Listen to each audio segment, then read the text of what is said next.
Shalom, selamat pagi Bapak Ibu Saudara yang terkasih di dalam nama Tuhan Yesus Kristus.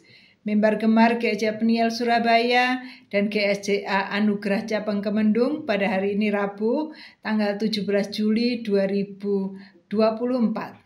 Kita akan sama-sama diberkati dari salah satu pembacaan rutin kita dari buku Gemar kita yang terambil dari Obaja pasal 1. Obaja pasal 1 kita akan membaca bersama-sama hanya ayat 1 sampai yang keempat saja. Obaja pasal 1 ayat 1 sampai keempat, demikian firman Tuhan. Nubuat tentang Edom. Penglihatan Obaja. Beginilah firman Tuhan Allah tentang Edom. Suatu kabar telah kami dengar dari Tuhan. Seorang utusan telah disuruh ke tengah bangsa-bangsa. Bangunlah, marilah kita bangkit memeranginya. Sesungguhnya aku membuat engkau kecil di antara bangsa-bangsa, engkau dihinakan sangat. Keangkuhan hatimu telah memperdaya engkau. Ya, engkau yang tinggal di liang-liang batu, di tempat kediamanmu yang tinggi, engkau yang berkata dalam hatimu, siapa yang sanggup menurunkan aku ke bumi?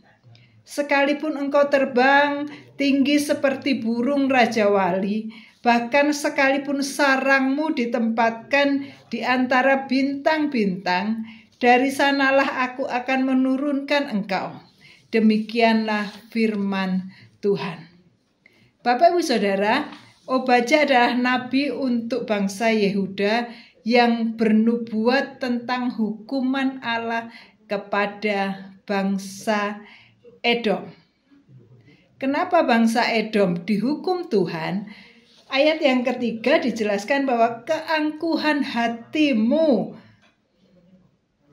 yang memperdaya engkau. Jadi bangsa Edom sangat sombong dengan kemampuan yang dimiliki, dengan apa yang mereka miliki. Petra adalah ibu kota Edom. Dan kita tahu bersama bahwa kota Petra ini dibangun berbenteng di gunung-gunung dengan tebing yang sangat tinggi, tebing batu karang yang sangat kuat. Itu sebabnya membuat Edom sombong, karena Edom merasa kotanya sangat aman, kotanya tidak bisa ditembus oleh musuh.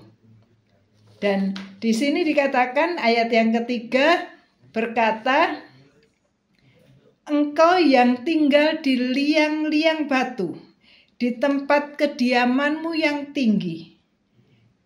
Engkau yang berkata dalam hatimu, siapa yang sanggup menurunkan aku ke bumi? Bukankah ini satu pernyataan yang membanggakan diri sendiri? Kesombongan yang luar biasa. Bapak Ibu Saudara, selain Petra ini, saya juga ingat kisah tentang kapal pesiar Titanic.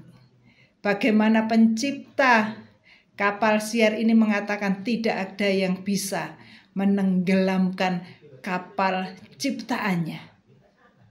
Tetapi Bapak Ibu Saudara, kesombongan sangat dibenci oleh Tuhan.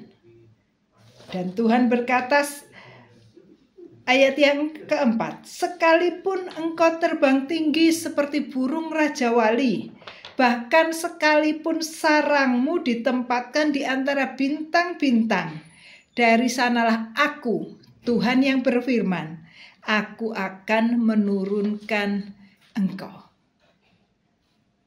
Kesombongan sangat tidak berkenan di hadapan Allah. Karena saat seseorang itu menjadi sombong, mereka tidak lagi mengakui Tuhan. Mereka lebih mengutamakan kemampuan dirinya sendiri, tidak lagi butuh Tuhan. Bapak Ibu Saudara, Kalau kita mau merenungkan bagaimana kapal Titanic yang begitu mewah pada zaman itu dan akhirnya tenggelam, itu adalah sesuatu yang tragis. Sementara itu masih pelayaran yang pertamanya. Dan penciptanya sangat membanggakan kapal yang dia buat. Dia berkata bahwa tidak akan ada yang bisa menenggelamkan kapal ini. Bapak Ibu Saudara, kalau kita melihat ini, lalu apa untungnya kalau kita sombong? Apa keuntungannya kalau kita mengagung-agungkan diri kita? Kita tidak akan sanggup melawan Tuhan. Tuhan adalah pencipta langit dan bumi. Dia adalah Allah yang maha kuasa. Tidak ada seorang pun ciptaannya yang bisa mengungguli kuasa Tuhan yang besar. Dan ada pepatah yang mengatakan bahwa kesombongan mendahului kehancuran dan tinggi hati mendahului kejatuhan. Jadi Bapak Ibu Saudara, firman Tuhan pagi hari ini mengingatkan kita, sepandai-pandainya kita, sehebat-hebatnya kita, hikmat yang kita peroleh, kepandaian yang kita punya, itu semua adalah pemberian Tuhan. Dan kita tidak boleh menjadi sombong karenanya. Karena tanpa campur tangan Tuhan, kita ini bukan apa-apa. Kita ini hanya debu, kita ini hanya sampah. Apa yang kita miliki tidak ada apa-apanya dibandingkan dengan kekuasaan Tuhan yang besar. Itu sebabnya Tuhan memusnahkan bangsa Edom. Karena bangsa Edom sudah sombong. Dia tidak lagi mengakui Tuhan. Dia lebih mengutamakan keunggulannya. Dia mengagung-agungkan apa yang mereka punya. Dia tidak lagi mengakui Tuhan. Bapak Ibu Saudara, kesombongan tidak akan memberi faedah apapun di dalam kehidupan kita. Jadi mari kita setiap hari, setiap kita akan beraktivitas, kita berdoa kepada Tuhan. Kita menyerahkan segala rencana kehidupan kita pada hari ini ke dalam tangan Tuhan. Biar Tuhan memberkati apa yang menjadi usaha kita. Biar Tuhan memberkati apa yang menjadi rencana kita. Kita menyerahkan rencana kita ke dalam tangan Tuhan. Karena Tuhanlah yang membuat kita berhasil. Jangan tinggi hati. Kalau saat ini kita memiliki kemampuan, saat ini kita memiliki kekuasaan, saat ini mungkin kita memiliki kepandaian di atas yang lainnya. Jangan menjadi sombong. Karena apa yang kita miliki, semua itu adalah pemberian dari Tuhan.